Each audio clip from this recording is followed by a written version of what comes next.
Welcome to Telangana వెలుగు. నేను మీ రాజు.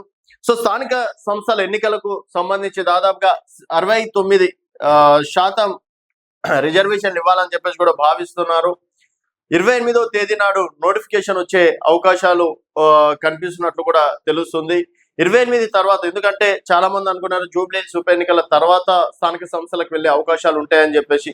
తర్వాత ఇప్పుడు ఈ గెజిట్ ఆధారంగా ఎవరైనా కోర్టుకు వెళ్ళినా కూడా ఆగిపోయే అవకాశాలు ఉన్నాయి. దీనికి సంబంధించి రాష్ట్ర ప్రభుత్వం అన్ని ముందు జాగ్రత్తగా కోర్టు పరిధిలోని విషయాలు కావచ్చు, మిగతా అన్ని విషయాలు జాగ్రత్తగా తీసుకొని 28వ తేదీ నాడు కేబినెట్ భేటీలో సర్పంచ్, ఎంపీటీసీ, జెడ్పీటీసీ ఎన్నికలకు సంబంధించి నోటిఫికేషన్ విడుదల చేసే అవకాశం ఉంది.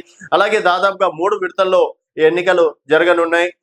మొదటగా జెడ్పీటీసీ, ఎంపీటీసీ, తర్వాత సర్పంచ్ ఎన్నికలు, తర్వాత కొన్ని ప్రభావిత ప్రాంతాలు ఏదైతే ఉంటాయో ఆదిలాబాద్ కావచ్చు, ఖమ్మం పరిధిలో కావచ్చు, కొన్ని గ్రామాలకు అక్కడ ఉన్నటువంటి నియోజకవర్గాలకు 3వ విడతల కంప్లీట్ చేయాలి. ఎందుకంటే ఒకటేసారి కంప్లీట్ చేస్తే దానికి సంబంధించినటువంటి స్టాఫ్ కూడా ఉండాలి కాబట్టి 3 విడతల్లో స్థానిక సంస్థల ఎన్నికలు వెళ్లే అవకాశం ఉంది.